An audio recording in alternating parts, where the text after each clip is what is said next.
News 7 reporter Nesaprabhu அவர்களை கொலை முயற்சி பண்ணியிருக்காங்க. அவர் கொலை முயற்சி பண்ணி ஹாஸ்பிட்டலில் அட்மிட் பண்ணியிருக்காங்க. ஒரு 2-3 நாட்களாக இந்த விஷயம் ஊடகம் முழுவதும் ரொம்ப பரபரப்பாக போயிட்டு இருந்தது. இந்த நியூஸ் சேனல் ரிப்போர்ட்டர்ஸோ இல்லை டெய்லி நியூஸ் ரிப்போர்ட்டர்ஸ்க்கோ பார்த்தீங்கன்னா த்ரெட்ஸ்லாம் பெருசாக இருக்கவே இருக்காது. ஏன்னா இவருக்கு எப்படி வந்தது? கண்டிப்பாக சொல்கிறேன், நல்ல கேள்வி. கண்டிப்பாக சொல்கிறாங்க.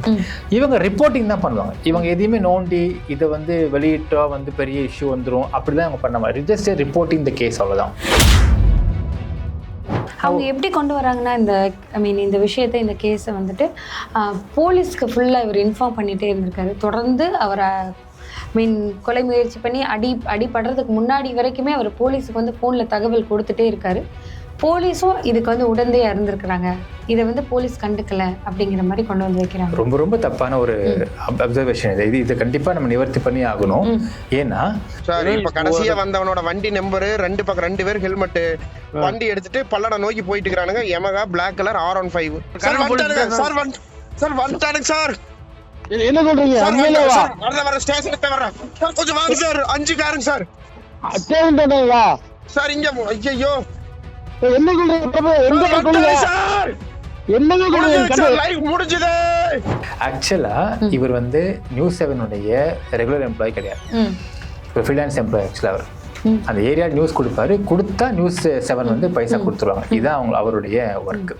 இப்போ இவர் என்ன பண்ணியிருக்காருன்னா, அங்கே இருக்கக்கூடிய சில பார்களில் வாரம் நீ ஓவர் டைம் ஓட்டுற, 10 மணிக்கு மேலே ஓட்டிக்கிட்டு இருக்க, நீ சைடில் பார் ஓட்டிக்கிட்டு இருக்க, இதை நான் வீடியோ எடுத்து போட்டுருவேன். இவர் போய் மிரட்டியிருக்காரு.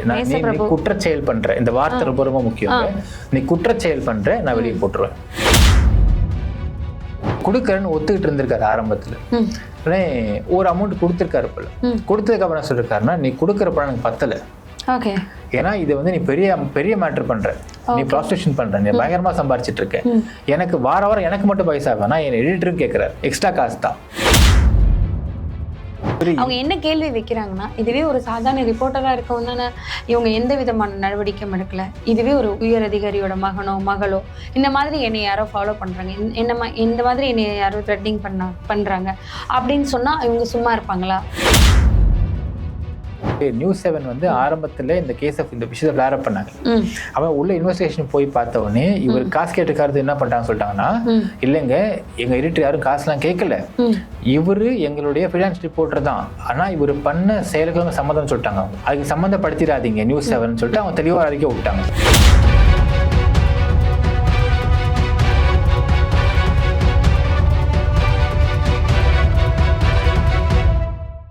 வணக்கம் சார். வணக்கம் சார். நியூஸ் 7 ரிப்போர்ட்டர் நேசபிரபு அவர்களை கொலை முயற்சி பண்ணியிருக்காங்க.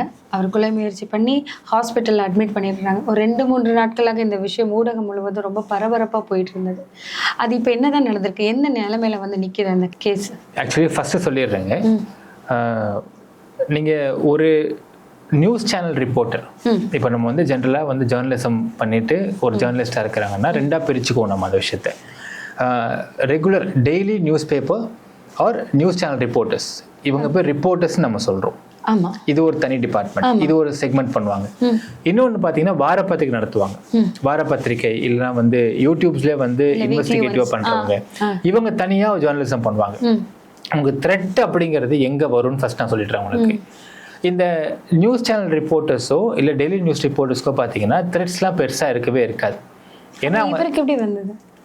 கண்டிப்பாக சொல்கிறேன், நல்ல கேள்வி. கண்டிப்பாக சொல்கிறாங்க. இவங்க ரிப்போர்ட்டிங் தான் பண்ணுவாங்க. இவங்க எதையுமே நோண்டி இதை வெளியிட்டா பெரிய இஷ்யூ வந்துடும் அப்படி தான் அவங்க பண்ண மாதிரி. ஜஸ்ட் ரிப்போர்ட்டிங் த கேஸ், அவ்வளோதான். அது மேஜராக பார்த்தீங்கன்னா அவங்க ப்ராசிக்யூஷனில் மட்டும்தான் அவங்க சப்போர்ட்டிவாக இருப்பாங்க. ஓப்பனாக சொல்லணும்னா இப்போ என்ன விஷயத்தை அந்த லோக்கல் போலீஸ் கொடுக்குறாங்களோ நீங்கள் பார்த்தா தெரியும். லோக்கல் போலீங்க தந்தி போய் படித்தா தெரியும்.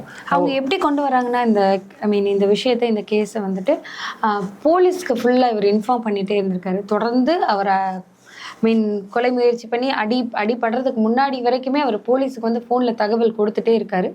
போலீஸும் இதுக்கு வந்து உடந்தையா இருந்திருக்கிறாங்க, இதை வந்து போலீஸ் கண்டுக்கல அப்படிங்கிற மாதிரி கொண்டு வந்து வைக்கிறாங்க. ரொம்ப ரொம்ப தப்பான ஒரு அப்சர்வேஷன் இது. இதை கண்டிப்பாக நம்ம நிவர்த்தி பண்ணி ஆகணும்.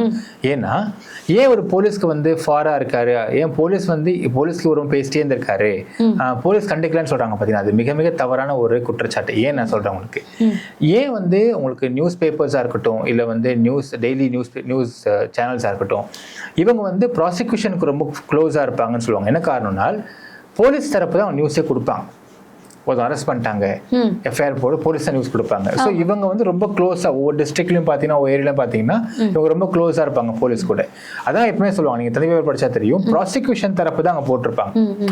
அது உள்ள விசாரிச்சு பார்க்குறப்போ உள்ள இன்டெப்த்தாக போய் அது உண்மை என்னன்ற சொல்றது யாருன்னா வார பத்திரிகைகள் இல்லை யூடியூப் சேனல் பண்ணுவாங்க. ஸோ இவங்க ஜேர்னலிசம் பண்ணுவாங்க. உங்கள் ஜென்ரலாகவே ரிப்போர்ட்டிங் சைடில் உங்களுக்கு ஆபத்து இருக்காது, ஃபர்ஸ்ட் பாயிண்ட். செகண்ட், இப்போ ரெண்டுமே எடுத்துக்கலாம். சரிங்க, ஆபத்து இருக்கிற மாதிரி ஜேர்னலிசம் பண்ணுறேன்னு வச்சுக்கலாமே. உங்களுக்கு ஒரு நியூஸ் எழுதுறாரு, நியூஸ் வந்து இப்போ உதாரணத்துக்கு டெக் XYZ ரவுடி வச்சுக்கலாமே, ரவுடிசம் பண்ணுறான். இப்போ ரவுடின்னு எழுதுறப்போ அவன் கோவப்பட மாட்டான். அவனை பார்த்தா எப்பயாச்சும் நேரில் பார்த்தா ஒன்று ஃபோனில் மிரட்டுவான், இல்லைன்னா அடிச்சிருண்டா கொன்றுண்டா அப்படின்னு சொல்லுவோம், அவ்வளோதான். இப்போ இந்த கேஸ் எடுத்துக்கோங்க. ஃபோனில் அவர் பேசிட்டே இருக்காரு, சார் வராங்க சார், வந்துட்டாங்க சார், ஐயோ போச்சு சாருங்கிறான், வந்து வெட்டுறாங்க. ஒருத்தவங்களை வந்து நீங்கள் வெட்டுறதுக்கு you should have a strong vengeance and strong motive. இப்போ இந்த கேஸ் என்ன மோட்டிவ் இருக்குன்னு நீங்கள் பார்க்கணும். நீங்கள் வெஞ்சன்ஸ் இல்லாமல் ஒருத்தன் வெட்ட மாட்டோம். இவர் ஏதோ காசு வாங்கினதா, இவர் எங்கேயோ பணம் வாங்கினதா ஒரு தரப்பினர் சொல்றாங்க, இவர் காசு வாங்கியிருக்கிறாரு அதனால இவர் வந்து வெட்டியிருக்கிறாங்க. ஒரு தரப்பினர் சொல்றாங்க இது ஏதோ ஒரு பார் ஓனர் வந்துட்டு இவர் இப்படி பண்ணிட்டாங்க அப்படின்னு சொல்றாங்க. ஒரு தரப்பு வந்து வேற மாதிரி சொல்றாங்க. இதுதான் உண்மைன்னு இப்போ வரைக்குமே தெரியல.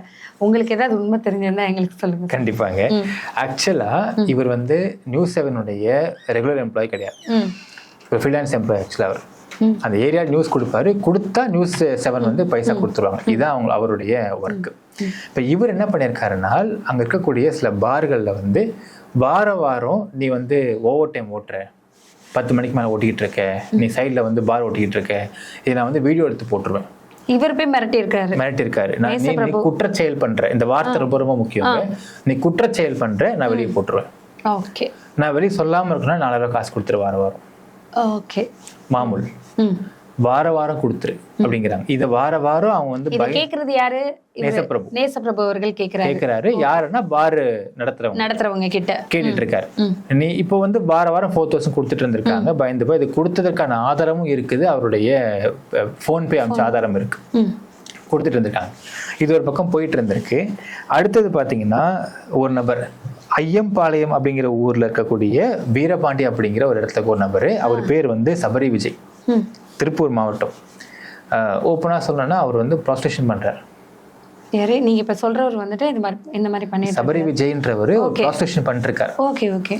இது வந்து ஊர்ல எல்லாருக்கும் தெரியுது. இவருக்கு என்ன சம்பந்தம்? இவர் தெரிஞ்சிச்சு இந்த விஷயம். தெரிஞ்சு போனதும் போயிட்டு, நீ அது பண்ணிட்டு இருக்கல, வேலை பார்த்துட்டு இருக்கல, எனக்கு வாரம் காசு கொடு, இவர்கிட்டயும் போய் பணம் கேட்டிருக்காரு. இவரும் ஃபர்ஸ்ட் என்ன பண்றாருன்னா, சரி கொடுக்கறேன்னு ஒத்துக்கிட்டு இருந்திருக்காரு ஆரம்பத்துல. ஒரு அமௌண்ட் கொடுத்துருக்காரு போல. கொடுத்ததுக்கு அப்புறம் என்ன சொல்லிருக்காருன்னா, நீ கொடுக்குற பணம் எனக்கு பத்தல, ஏன்னா இது வந்து நீ பெரிய மேட்டர் பண்ற, நீ ப்ராஸ்டியூஷன் பண்ற, நீ பயங்கரமா சம்பாரிச்சிட்டு இருக்க, எனக்கு வாரம் எனக்கு மட்டும் பைசா வேணா, என் எடிட்டரும் கேட்கிறாரு, எக்ஸ்ட்ரா காசு தான் அப்படின்னு கேட்டிருக்காரு. இதை பத்தி பஞ்சாயத்து பேசணும்.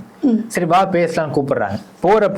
கூப்பிடுறப்போ பிரவீன் அப்படிங்கிற ஒரு நபர், 27 வயது, அவங்க அப்பா பேர் கோவிந்தராஜ், அவர் வந்து சுராம்பட்டி அப்படிங்கிற ஏரியா, ஈரோடு மாவட்டத்தை சேர்ந்தவர். அவரும் சரவணன் அப்படிங்கிற ஒரு நபர், 23 வயது, அவங்க அப்பா பேர் பாலு, KVR நகர், திருப்பூர் சேர்ந்தவர். இவங்க 2 பேரும் அந்த சபரி விஜய்க்கு ஃப்ரெண்ட்ஸ். ஓகே. ஸோ இவரை வெட்டின நாளுக்கு 3 நாளைக்கு முன்னாடி பார்த்தீங்கன்னா, சபரி விஜய், பிரவீன், சரவணன், நேசப்பிரபு 4 பேரும் போயிட்டு ஒரு இடத்துல உட்காந்து பஞ்சாயத்து பேசுறாங்க. எவ்வளவு காசு எக்ஸ்ட்ரா தரணும், ஏற்று எவ்வளவு கேட்கிறாரு அப்படிங்கிற பஞ்சாயத்து பேசுறாங்க.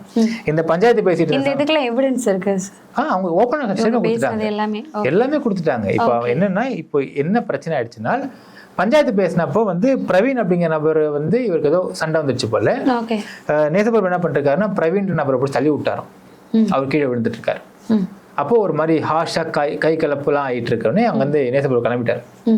கிளம்புனதுக்கு அப்புறம் 3 days கழிச்சு தான் இந்த மேட்டர் நடந்திருக்கு. அவ வெட்டிட்டாங்க. வெட்டினதுக்கு அப்புறம் இப்ப அரெஸ்ட் ஆயிருக்க வெட்டிட்டாங்க. ஆமா 2 பேர் யாரோ வெட்டிட்டாங்க. வெட்டினதுக்கு அப்புறம் பாத்தீங்கன்னா திருப்பூர் டிஸ்ட்ரிக்ட்ல கமநாயக்கன் பாளையன்ற ஒரு போலீஸ் ஸ்டேஷன்ல வந்து ஒரு எஃப்ஐஆர் போட்டிருக்காங்க. ஸோ 307 IPC கொலை முயற்சி போட்டாங்க. அண்டர் 23/24 நம்பர்ல போட்டிருக்காங்க, கிரைம் நம்பர்ல. அதுல பிரவீன்ற number arrest, Saravanan number arrest. 2 பேரும் அரெஸ்ட் பண்ணி கேட்டப்போ அவங்க சொல்ற விஷயம் இதுதான். இந்த வாக்குமூலம் ஃபுல்லா அந்த பிரவீனும் இன்னொருத்தர் வாக்குமூலம், இவங்க 4 பேரும் தான் ஒரு இடத்துல மீட் பண்ணிருக்காங்க. அதுல அந்த 2 பேர் போலீஸ்ட்ட மாட்டிருக்காங்க. இவங்க கொடுத்த வாக்குமூலம் தான் இது. இதனாலதான் காசு வாங்கினாரு, இவர்கிட்டே காசு வாங்கினாரு, எங்ககிட்டே காசு கேட்டிருக்காரு அப்படின்னு சொல்லி இவங்க கொடுத்த வாக்குமூலம் தான் இது. காசு கொடுத்துட்டு இருந்திருக்காங்க, எக்ஸ்ட்ரா காசு கேட்டிருக்காரு. ஓகே, இப்ப எங்க என்ன பஞ்சாயத்து போயிருக்குன்னா நாங்க வந்து சின்ன லெவல் தான் பண்ணிட்டு இருக்கோம், எடிட்டர் நீ சொல்ல சொல்லிருக்காங்க. இப்ப இவர் கேட்கல, அதெல்லாம் கிடையாது, நீங்க பெருசா தான் பண்ணிட்டு இருக்கீங்க, இவ்வளவு காசு தான் கேட்டிருக்காராம். இந்த காசு தகராறு, நான் கொடுக்க மாட்டேன் தகராறு தான் விட்டுருக்காங்க. ஆக்சுவலா வெளியே வந்து நியூஸ் என்னன்னா, போலீஸ் வந்து எந்த விதமான கவனம் இல்லை, போலீஸோட கவனக்குறைவு. நிறைய தடவை போலீஸ் கிட்ட ரிப்போர்ட் பண்ணியுமே, போலீஸ் கிட்ட ஃபோன் பண்ணி சொல்லியுமே வந்துட்டு இவருக்கு எந்த விதமான பாதுகாப்பும் கொடுக்கல. வீட்டுல இருந்து வெளியே வந்து இப்போ ஒரு பெட்ரோல் பல்க்ல போயிட்டு இவரு உள்ள போயிருக்கிறாரு, ஒளிஞ்சிருக்கிறாரு. கடைசி வரைக்கும் என்னோட வாழ்க்கையே போச்சு அப்படின்னு சொல்லி அவர் வெற்ற வரைக்குமே போலீஸ் லைன்ல இருந்ததாகவும் ஒரு தகவல் வெளியே வந்திருக்கு. அதுதான் தொடர்ந்து எல்லா ஊடகங்களையும் இதை மட்டும்தான் சொல்லிட்டு இருந்தாங்க. இதுக்கு பின்னாடி இவ்வளோ விஷயம் இருக்குங்கிறது இப்ப நீங்க சொல்லிதான் தெரியும் உங்களுக்கு. ஒரு விஷயம் ஆக்சுவலா வந்து அவரை வெற்றினதுக்கு நம்ம யாருமே வந்து ஆதரிக்க முடியாது. கண்டிப்பா வன்முறை தவறுதான், யாருமே இல்லைன்னு சொல்ல முடியாது. ஆனா என்ன பண்ண முடியும் போலீஸ் நினைக்கிறீங்க நீங்க? நீங்கள் ஃபோன் பண்ணுறாரு, திடீர்னு ஃபோன் பண்ணுறாரு, ஒருத்தர் மிரட்டுறான் சார்ன்னு சொல்கிறாரு, ஒருத்தர் ஃபாலோ பண்ணுற சார்ன்னு சொல்கிறாரு. போலீஸ் சொல்கிறாங்க எங்க நீங்கள் கவனமாக இருங்க, பாதுகாப்பாக இருங்க, அங்கே வீட்டில் இருக்காதீங்க, வேற எங்கே போயிருங்கன்னு சொல்கிறாங்க. வேற என்ன கொடுக்க முடியும் போலீஸார் இந்த இடத்துல? நீங்கள் கண்டிப்பா இப்போ அவங்க என்ன கேள்வி வைக்கிறாங்கன்னா, இதுவே ஒரு சாதாரண ரிப்போர்ட்டராக இருக்கவும் தானே இவங்க எந்த விதமான நடவடிக்கையும் எடுக்கல. இதுவே ஒரு உயர் அதிகாரியோட மகனோ மகளோ இந்த மாதிரி என்னை யாரோ ஃபாலோ பண்றாங்க, இந்த மாதிரி என்னை யாரோ த்ரெட்டிங் பண்றாங்க அப்படின்னு சொன்னா இவங்க சும்மா இருப்பாங்களா அப்படின்னு கேட்குறாங்க. மாமூல் வாங்குற ஆளாக இருந்தால் யாராவது குத்த தான் செய்வாங்க. சரி, அவர் மாமூல் வாங்கல, நேர்மையான ஆளா இருக்காரு, நேர்மையா இருக்கிற ஒரு நபருக்கு தட்டு வருதுன்னா நீங்க சொல்றது நியாயமான விஷயம். இவர் மாமூல் வாங்குறாரு, அங்க பஞ்சாயத்து வருது, பிரச்சனை வருது. இப்ப என்ன நடந்தாலுமே இவர் மேலே தப்பு இருக்கு தானே. இப்போ அவங்க குத்துனது இந்த விஷயத்துக்குள்ள ஒரு பார் வந்து ஒரு பார் ஓனரோட பேரும் அடிபட்டிருக்கு. அது எப்படி வந்தது? இல்ல, அவருக்கு காசு கொடுத்துட்டு இருந்திருக்காரு. பார் ஓனர் வந்து இவருக்கு காசு கொடுத்துட்டு இருந்திருக்காரு, மாமூல் வர கொடுத்துட்டு, அது எக்ஸ்ட்ரா காசு கேட்கிறாரு. ஓகே, அவர்கிட்ட தரமாட்டேன்னு சொல்லிட்டாரு. அவரு தரமாட்டேன்னு குற்றச்சாட்டு ஈடுபட்டு இருக்காரு அப்படிங்கிற வார்த்தையை மென்ஷன் பண்றாரு. அவர் கோவம் வருது அந்த விஷயம். என்ன குற்றச்சாட்டு பண்ணிட்டாங்க, நானு நீ பண்ணாத விஷயமா நான் பண்ணிட்டாங்க, நீ ஏன் என்கிட்ட காசு கேட்டுட்டு இருந்த அப்படி அவருக்கு சத்தம் போடுறாரு. சோ என்ன காசு வாங்கிட்டு இருக்காரு, எக்ஸ்ட்ரா காசு கொடுக்க மாட்டேங்கிறாங்க அவங்க. பட் இது கொடுக்க மாட்டேன்னு சொல்லுவாங்க. எல்லார்கிட்டயும் போயிட்டு பண்ணிருக்காரு, நீங்க எக்ஸ்ட்ரா காசு கொடுங்க இப்படி கேட்டதுனால இவங்க பிளான் பண்ணி வெட்டிட்டாங்களா? ஆஃப் கோர்ஸ்ங்க. இன்னொரு விஷயம், உங்களுக்கு நியூஸ் 7 வந்து ஆரம்பத்துல இந்த விஷயத்தை ஃபிளார் அப் பண்ணாங்க. அவன் உள்ள இன்வெஸ்டிகேஷன் போய் பார்த்த உடனே இவர் காசு கேட்டுக்காரது என்ன பண்ணிட்டாங்க சொல்லிட்டாங்கன்னா, இல்லைங்க எங்க எடிட்டர் யாரும் காசுலாம் கேட்கல, இவரு எங்களுடைய ஃபினான்ஸ் ரிப்போர்ட்டர் தான், ஆனா இவர் பண்ண செயலுக்கு சம்மதம் சொல்லிட்டாங்க. அவங்க அதுக்கு சம்மந்தப்படுத்திடாதீங்க நியூஸ் 7 சொல்லிட்டு அவங்க தெளிவா அறிக்கை விட்டாங்க. பேசாம இவருக்கு வந்துட்டு ஃபோன் பண்ணி வார்னிங் கொடுத்ததெல்லாம் யாரு, த்ரெட் வார்னிங் கொடுத்ததெல்லாம் யாரு? இந்த பிரவீனும் 2 பேரும் அரெஸ்ட் பண்ணிருக்காங்க. அவங்க தான் ஃபோன் பண்ணி இவரை மிரட்டி இருக்காங்களா? அவனை கொல்ல ஃபோன் பண்ணிலாம் மிரட்ட மாதிரி எனக்கு இந்த நியூஸ் தெரியலங்க. ஆக்சுவலா ஃபாலோ பண்ணிருக்காங்க, எங்க போறாங்க என்ன செய்யறாங்க ஃபாலோ பண்ணிருக்காங்க. சோ ஃபாலோ பண்ணது இவரு பார்த்துட்டாரு, பார்த்து தான் போலீஸ்க்கு இன்ஃபார்ம் பண்றாரு. ஓகே சார் நான் ஃபாலோ பண்றாங்க சார், காப்பாத்துங்க சார் சொல்றாரு அவரு. பட் ஃபோன் பண்ணி மிரட்ட மாதிரி தகவல் நமக்கு கிடைக்கலங்க. ஸோ ஃபாலோ பண்ணிட்டாங்க, அங்க பிரவீன் அடிச்சுட்டு வந்துட்டாரு. அடிச்சதுக்கு அப்புறம் பிரச்சனை வருது. அந்த பார் ஓனர் பேசின பேச்சு கேட்டிருப்பீங்க பாத்தீங்களா, அது எதுக்குன்னா அது ரொம்ப கொஞ்சம் லாங் பேக், அது இது மிக்ஸ் பண்ணிக்கிறாங்க, அது கொஞ்சம் லாங் பேக். எக்ஸ்ட்ரா காசு கேட்கிறாரு, அவர் தரமாட்டேன்னு சொல்றாரு. தரமாட்டேன்னு சொன்னோன்னே இவர் வந்து குற்றச்சாட்டு ஈடுபட்டிருக்காங்கன்னு சொல்லிட்டு நியூஸ் போடுறாரு. அது ஒரு கோவம் வருது, நீ நியாயமான ஆளடா சொல்றாங்கிறாரு. அந்த ஆடியோ ரெக்கார்ட் பண்ணது பாத்தீங்கன்னா இவர் தான் ரெக்கார்ட் பண்ணிருக்காரு. அதையும் சொல்றாரு, என்கிட்ட எல்லா எவிடன்ஸும் இருக்கு, நான் அனுப்பிட்டுமான்றாரு. நீ பேசு பேசு பேசு அப்படிங்கிறாரு இவரு. ஸோ இவர் இந்த மாதிரி காசு கேட்டதுனால தான் நாங்கள் ஊர்ல எல்லாம் கோவப்படுறாங்க. எல்லாத்துக்கும் மேல ஒரு பஞ்சாயத்து பேசப்படுது. அந்த பஞ்சாயத்தை வந்து இவர் கோவப்பட்டுட்டு பிரவீன்ற நபர் தள்ளி விட்டு போறாரு. ஸோ வெஞ்சன்ஸ்ல வெட்டப்பட்ட விஷயத்துக்கும் திமுக அரசாங்கம் என்ன பண்ணும், போலீஸ் என்ன பண்ணும், நீங்க யோசிச்சு பாருங்க. கண்டிப்பா இப்போ உங்களுக்கு கொலை அப்படிங்கிறதோ, கொலை முயற்சி தொடர்ந்து நடந்துட்டு இருக்கு நாட்டுல. எல்லாத்துக்கும் போலீஸ் கண்காணிச்சுட்டே இருக்கவும் முடியாது. ஒண்ணு. ரெண்டாவது, சரி உன்னை வந்து குத்த வராங்க, உன்னை ஃபாலோ பண்றான், ஏன் ஃபாலோ பண்றான்? ஃபாலோ பண்றவன் யாரு, எதுக்கு ஃபாலோ பண்றான், நீ என்ன உத்தியோகம் பண்ற? சார் நான் ரிப்போர்ட்டரா இருக்கேன், என்ன ஃபாலோ பண்றான், உடனே ரிப்போர்ட்டரா தான் ஃபாலோ பண்றான், நியூஸ் தர போனா அவங்ககிட்ட ஏதாவது எதுக்கு அப்படின்னு ஒரு கேள்வி வருதா இல்லைங்களா? அப்போ யோசிச்சு பாருங்க, போலீஸ் கிட்ட வந்து சார் நான் மாமூல் வாங்கினேன், எக்ஸ்ட்ரா காசு கேட்டேன், அவன் தரமாட்டேன்னு சொன்னான், நான் பஞ்சாயத்து பேச போனேன், அது சொல்லாம எப்படி எங்க போலீஸ் வந்து முடிவெடுக்க முடியும்? கண்டிப்பா. அப்போ என்ன ஃபாலோ பண்றான், யாரு ஃபாலோ பண்றா, என்ன போலீஸ் பண்ண முடியுன்ற கேள்வி இருக்கா இல்லைங்களா? இப்போ நீங்க சொல்ற பாயிண்ட் ரைட். ஒரு எம்எல்ஏ ஒரு பையன் இருக்காரு, அவர் சொல்றான்னு வச்சுக்கோங்களேன், சார் நான் இந்த ஒரு அசைன்மெண்ட் இருக்கு, இல்லை செட்டில்மெண்ட் இருக்கு, இல்லை சண்டை வந்து போச்சு, அது சண்டை வந்து ஒருத்தன் அடிச்சுட்டு நான் போட்டு அவன் என்ன ஃபாலோ பண்ற மாதிரி இருக்கு, தெர் இஸ் சம் வெஞ்சன்ஸ் இங்க இருக்கு சார்னா, அப்ப அவருக்கு ஏத்த மாதிரி அந்த நபரை வந்து அவங்க ட்ராக் பண்ணுவாங்க, பார்ப்பாங்க. யாருன்னே சொல்லாம ஃபாலோ பண்றா சரி அவரே சொல்றாரு போலீஸ் வீடியோ எடுத்து கொடுங்கன்றாரு. யாருங்க ஃபாலோ பண்றா, வீடியோ எடுங்க நீங்க பேசாம அப்படிங்கிறாரு. அது ஒரு கொடுக்க மாட்டேங்கிறாரு. வீடியோ எடுத்து கொடுத்து அவனை கூட்டு விசாரிப்பாங்க, அவன் சொல்லிட்டு போறான், இவங்க காசு கட்டாசா சொல்ல போறான். சோ அதையும் அவர் பண்ண மாட்டேங்கிறாரு. அவர் ரிப்போர்ட்டர் தானுங்க, ஃபாலோ பண்றாங்கன்னு தெரியுது இல்ல, வீடியோ எடுத்துல பேசாம அடிக்க முட்டாரு அவரு. அந்த ஒரு கேள்வி இருக்கா இந்த இடத்துல? கண்டிப்பா சார். நம்ம எல்லா லா அண்ட் ஆர்டருக்கும் நம்ம அரசாங்கத்தை குறை சொல்ல முடியாது. இடங்கள்ல இவங்க தப்பும் இருக்குது இல்ல. இப்போ வந்துட்டு அந்த உள்ள இருக்கிற 2 பேரையுமே அடிச்சு கால் கையெல்லாம் உடைச்சிட்டாங்க அப்படிங்கிற ஒரு தகவலும் வெளியே வந்திருக்கு. அதை நீங்க எப்படி பாக்குறீங்க? என்னன்னா உங்களுக்கு இது முக்கியமா மீடியா ஃபிளேர் அப் பண்ணக்கூடிய கேசஸ்ல பாத்தீங்கன்னா பாருங்க, நாங்க எதுவும் தப்பு பண்ணல, போலீஸ் நியாயமா தான் இருக்கும், இவரு நேசப்பிரபு என்ன பண்றாரு அப்படிங்கிற விஷயத்தை இன்னமும் சொல்றாங்க. ஒரு சில உங்களுக்கு மீடியா சங்கங்கள் பாத்தீங்கன்னா இதுக்கு எது போராடினாங்க. ஆரம்பத்துல வந்து பொடி பிடிச்சாங்க, போராடினாங்க, போராட்டமே நடந்தது. ஆமா, விஷயம் வெளியே வந்ததுக்கு அப்புறம் அமைப்பு என்ன பண்ணாங்க, ஸ்டாப் ஆயிட்டாங்க, தெளிவுபடுத்திட்டாங்க, இல்லைங்க நாங்க சம்மந்தப்பட மாட்டோம்னு சொல்லிட்டாங்க. Okay sir. இப்போ இந்த இடத்துல போலீஸ் ஏதாவது குற்றம் சாட்டாங்களா? இல்ல. இப்போ குற்றம் சாட்டல, ஆரம்பத்துல குற்றம் சாட்டினாங்க. ஆரம்பத்துல போலீஸ் தப்புனாங்க, கவர்மெண்ட் தப்புனாங்க, பின்னணியில் போலீஸ்னே வந்துட்டு தான் வந்துருச்சு அவங்களுக்கு. இப்போ இதை எப்படி வந்து போலீஸ் வந்து இதை ஸ்டாப் பண்ண முடியும்? To keep a full stop for that என்ன பண்ணிட்டாங்கன்னா, அரெஸ்ட் பண்ண அக்யூஸ்ட கூப்பிட்டு மாவு கட்டு போட்டு விட்டுருக்காங்க. அவ்வளவுதான். வேற என்ன பண்ண முடியும்? பாருங்க நாங்க கரெக்டா இருக்கும் காமிக்கிறாங்க. மாவு கட்டு போறதும் தப்பு தான். இப்போ அவன் வெட்டினது தப்பு அப்படிங்கறது நம்ம ஒத்துக்கிறோம். ஆனா அதுக்கு ஆரம்ப புள்ளியா இருந்தக்கூடிய இவங்க பண்ணவும் இவரு பண்ண தப்பு தானே. இவருக்கு என்ன பண்ண போறாங்க? இப்ப கவுண்டர் கேஸ் கொடுப்பாங்களா, இவர் மேலே கேஸ் போடுவாங்களா அப்படிங்கிற கேள்வி இருக்கா இல்லைங்களா? அது இது வரைக்கும் நடக்கவே இல்லை, அப்படிதான் போயிட்டு இருக்கு. Okay sir. ஓகே, இது மாதிரி நிறைய கேஸ்களை பத்தி நீங்க எங்களுக்கு வந்து நிறைய விஷயம் வந்து சொல்லுங்க. தொடர்ந்து பேசலாம். நன்றி சார். நன்றி.